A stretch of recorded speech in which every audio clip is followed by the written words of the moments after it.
Bonjour à tous et bienvenue dans ce conseil du jour du ChiroFit Challenge. Aujourd'hui c'est un conseil un peu plus particulier puisque c'est adapté sur l'aménagement intérieur. C'est la posture qu'on peut avoir pour les gens qui travaillent à leur ordinateur en télétravail ou si on est dans la journée devant son ordi ou qu'on s'assied. Voilà. La posture pour maintenir un dos, une colonne vertébrale en bonne position. Et on vous donnera un tips pour le sommeil parce qu'il y a la journée aussi, ou peut-être que vous faites des siestes en suivant nos conseils, donc on va vous donner les bonnes postures de sieste pour bien récupérer, pour bien rester dans le parasympathique. Pourquoi c'est important de bien adapter sa position de travail? C'est pour ne pas créer un stress physique, mécanique supplémentaire sur le corps, pour ne pas créer un stress visuel dans les récepteurs sensoriels selon la position des yeux et la position de la tête, parce qu'on va travailler différemment. Et donc, on est là pour limiter au maximum le stress, pour rester au maximum dans le parasympathique, dans la guérison. Tant qu'à faire que vous ne fassiez pas des tensions partout en restant chez vous. Puisqu'évidemment, vos chiro préférés sont fermés. Donc, on vous donne des conseils toute la journée pour rester en bonne santé. Vous prenez moins de travail quand ça va reprendre tout ça. Et aujourd'hui, c'est un peu plus des conseils pour ne pas trop s'abîmer. Voilà. Ne nous donnez pas trop de travail, on en aura assez déjà à faire. On a bien des choses à faire pour changer un système nerveux. Ouais, et puis surtout, nous, on fait notre travail quand vous venez vous faire ajuster au centre. Mais après, si quand vous rentrez chez vous, vous avez des mauvaises postures, c'est dommage parce que ça rajoute des couches de stress et de tension sur le corps, alors que notre travail, c'est justement d'enlever ces couches. Donc, tant qu'à faire, autant que tout ça soit en bonne position. Okay. Alors, on fait quoi? Tu vas commencer par l'ordinateur? Je me mets devant l'ordinateur. Ouais. Alors moi, je suis plus petite que Sébastien. Donc là, il est trop haut pour moi pour taper, au niveau de mes épaules. Mais en revanche, visuellement, j'ai juste à écarter un peu les jambes. Comme ça stabilise bien mon bassin. Comme ça, je ne suis pas ni cambrée, ni comme ça. Je vous montre derrière, j'écarte les jambes juste comme ça. Et c'est la bonne hauteur pour mon regard, pour mes cervicales. Je ne suis pas comme ça, je ne suis pas comme ça et je ne suis pas comme ça. Donc là, je vois mon écran. Et tout ce que je peux regarder, ça ne me crée pas de tension au niveau du cou et des épaules. Pourquoi c'est important ce qu'elle vient de montrer? Il faut faire la différence entre un ordinateur fixe de bureau avec un écran et un clavier séparés et un ordinateur portable, parce que vous avez tous principalement à la maison là pour télétravailler. L'ordinateur portable, le but c'est de garder, c'est de casser ce qu'on appelle le text neck, le coup des messages texto qui part en avant parce qu'on est verrouillé vers son téléphone, verrouillé vers son iPad ou vers son portable et on va recroqueviller les épaules, regrouper les bras et tout en torsion et on va allonger tout ce qui est plexus brachial en créant des multichemins compliqués. Le plexus brachial, c'est tous les nerfs qui sortent depuis le cou qui vont jusqu'au bout des doigts. Et en étant tout recroquevillé, on crée un chemin plus compliqué que la ligne droite. Donc ce qu'on veut vraiment, c'est, ce qu'elle a montré là, c'est avoir les cervicales à la hauteur pour avoir les cervicales bien alignées. Et on va être dans le relâchement le plus absolu des trapèzes. On va laisser aller complètement pour que les mains viennent s'appuyer sur le rebord du petit réhausseur et les doigts puissent travailler librement. D'accord ? Alors, ne pas faire les ailes de poulet. Parce que sinon, vous allez vous créer plein de tensions. D'accord, donc on va éviter toutes ces positions-là. La même chose que, par exemple, si je travaillais assis, j'ai pas de bureau chez moi. Excuse-moi de te démonter ton bureau moderne. Tac.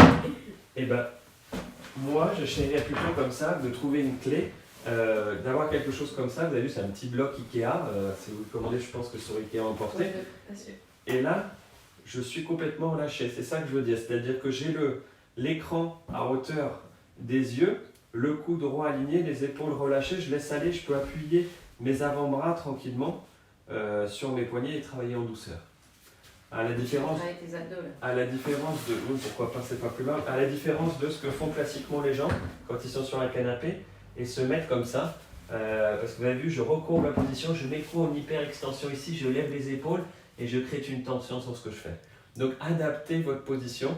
Ces deux petits cas Ikea, vous prenez des cartons de chaussures, s'il faut en ce moment, vous les scotchez bien ensemble. Une caisse de vin. Hein. Des caisses de vin pour les plus chanceux. Vous n'êtes pas obligé de les vider, hein, de les laisser bien dedans. Un coussin sur vos genoux, ou deux peut-être en fonction de votre taille. Donc, ça c'est pour l'ordinateur. L'autre aussi, le conseil, quand on va s'asseoir, le but de l'assise, eh ben, ça va être d'être 90-90, non, 90-90. Et la clé, en fait, quand on est assis, voyez, on est posé bien sur ses ischio-jambiers. Donc, si vous avez les petits ballons bien gonflés aussi, si vous avez envie, on est bien posé sur les ischio-jambiers, on est à 90 degrés. Bien assis à 90 degrés, avec le sternum bien en avant, un petit peu comme, pensez au symbole français, le coq français. D'accord. Donc le sternum, on le projette un peu comme le coq pour pouvoir être libre de mes mouvements en rotation.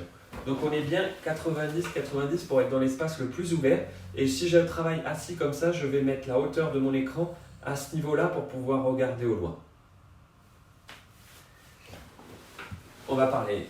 Au niveau des bras, quand on est devant l'ordinateur, en revanche, quand vous êtes à votre bureau, si vous avez un bureau chez vous, vous évitez de casser le poignet en tapant, parce que sinon vous allez avoir mal, ni comme ça non plus dans ce sens-là, parce que sinon vous allez avoir des douleurs au poignet. Et faites attention à vos coudes, pareil, évitez ça, évitez de monter les épaules. Et je vous rassure que je sais que beaucoup de gens le font, mais on ne voit pas mieux quand on s'approche de l'écran comme ça. D'accord? C'est pas grave. Si vous ne voyez pas, c'est que la luminosité n'est pas bonne ou quoi, mais c'est pas en se rapprochant de l'écran que vous allez mieux voir et mieux travailler. Et on vous encourage à diminuer la luminosité de l'écran, diminuer l'écran, et la clé vraiment, c'est de changer de position. Vous avez une position un petit peu assise, vous avez une position debout. Elodie vous a bien montré la chose, quand vous êtes debout, vous pouvez écarter les jambes. Pour ceux qui ont un peu le bassin fragile, ça va loquer les articulations, ça va loquer le bassin et protéger, ça va verrouiller, excusez-moi en français, verrouiller le bassin et verrouiller et protéger les lombaires. Pour les plus costauds qui veulent un peu faire leur sport, je vous encourage à faire, vous baisser en faisant une petite position de squat et lever, changer ça. Ou alors vous pouvez alterner, basé autour de l'écran, vous faites tranquillement des talons pointes en oscillation, parce qu'en mettant le corps en oscillation, vous allez faire travailler la proprioception, qui est le positionnement dans l'espace, et des micro-corrections articulaires comme ça, qui font qu'au lieu de rester figé, on est constamment en travail et donc on profite doublement. On travaille en télétravail et on travaille physiquement sur son corps aussi. Moi j'ai un ballon de pilates là, vous pouvez vous mettre sur ce ballon et pareil, sur ce ballon vous pouvez un petit peu bouger, faire des cercles, etc. C'est très bon, ça détend bien le bas du dos et puis ça vous empêche d'être comme ça et de mal vous tenir. Vous pouvez vous rouler, vous avancer un petit peu vers l'avant. Quand vous êtes assis, évitez de croiser les jambes parce que, vous voyez, décalez votre bassin. Imaginez les lombaires, le bassin et tout ça derrière, ce que ça entraîne comme conséquence. Donc, évitez de croiser les jambes. Si vous voulez les croiser, vous les croisez en bas. Les pieds, quoi. Si vous croisez les jambes, je ne sais pas si on voit bien quand je croise les jambes, mais je vais exagérer ici en levant les jambes. Si on croise les jambes, qu'est-ce qui se passe? En termes de neurologie, je ne peux pas partir en courant. Donc je vais créer un stress de réponse. Physiquement, je ne suis pas capable de m'adapter s'il y a un danger, s'il y a un tigre qui rentre dans la pièce qui n'est pas jumpy, je ne peux pas partir en courant. Je comprime mes organes reproducteurs. Deuxième stress important, surtout quand on est espagnol comme moi. On comprime l'intestin et la digestion. On comprime la cage, on ne laisse pas la cage thoracique respirer à 100%, il y a un côté qui est oblié, et on est déjà en torsion cervicale, et les yeux aussi sont obligés de travailler, donc on dépense énormément d'énergie. On comprime un peu tout le corps quand on croise les jambes. Donc tenez-vous bien droit, même si vous avez besoin, vous glissez bien sur les os des fesses. Et pour ceux qui ont l'habitude vraiment de croiser les jambes, commencez par les croiser au pied, les deux chevilles, juste en bas, juste au niveau de cheville, pas l'ensemble, juste à ce niveau-là, et après on ouvrira parce que ça fait quand même un espèce de court-circuit par rapport à on a une mise à la terre, on a de l'électricité qui tourne, on a besoin de décharger dans la terre, donc on a une mise à la terre, donc on a besoin de décroiser pour pas faire de court-circuit. C'est la transition parfaite de la position assise toute tordue pour aller sur comment on fait la sieste et comment on se repose. Je vais commencer par ce qu'on évite, parce qu'on passe de là, on va faire exactement la même chose en position allongée sur le ventre. Donc pas de... Tu veux le faire toi? Ouais. Vas-y. Je vérifierai juste. Qu'on te voit. Pourquoi? Attends. Hop. Oh là là. Ouais, ça y est, on te voit. Donc là, on est sur une magnifique table chiropratique. Donc c'était quelque chose d'exceptionnel, la table chiropratique, parce qu'il y a un trou pour le nez et le visage. Donc ça veut dire que je ne suis pas en torsion quand je suis allongé sur le ventre. Mais la réalité, si je suis dans mon lit, qu'est-ce qui se passe quand je suis comme ça? Et bien c'est impossible de dormir comme ça parce que je m'écrase le nez, surtout si vous avez un grand nez comme moi. Donc vous allez devoir tourner la tête d'un côté ou de l'autre. Et regardez ce que je fais. Tu fais un coussin? En tournant la tête d'un côté ou de l'autre. Si je refais le schéma de tout à l'heure, je comprime mes organes reproducteurs, je comprime mon intestin, je comprime mon estomac, je comprime mes poumons, mais en plus je mets une torsion sur l'ensemble de cervical et j'étire tout le plexus brachial, tous les nerfs qui vont jusqu'au bout des mains dont on a parlé qui étaient importants sur l'ordinateur avant. Donc imaginez-vous, vous êtes sur la journée sur l'ordinateur et en plus le soir au coucher vous remettez de la tension dessus. Donc vous respirez pas bien et en plus vous êtes en torsion toute la nuit pendant 8 ou 9 heures. La première chose pour éviter, si vraiment vous êtes habitué depuis des années, vous prenez un coussin, vous le mettez sous la cage thoracique et là vous vous donnez un peu d'espace ici pour pouvoir relâcher le cou un peu mieux pour éviter qu'il y ait autant de torsion. Ça ne veut pas dire que je vous encourage à dormir sur le ventre, je serais presque prohibitif dessus, c'est vraiment pas le mieux possible, mais je comprends que des habitudes de très longtemps sont compliquées à changer, donc ça c'est la première étape. Il y a des coussins qui existent maintenant pour tricher et dormir sur le ventre. Vous regarderez, je n'en ferai pas la promotion parce que je ne favorise pas cette position. Mais on va passer sur le côté. Et quand on passe sur le côté, hop, et bien le but, on va regarder ma colonne, c'est d'être parallèle, c'est que la colonne soit parallèle à la table.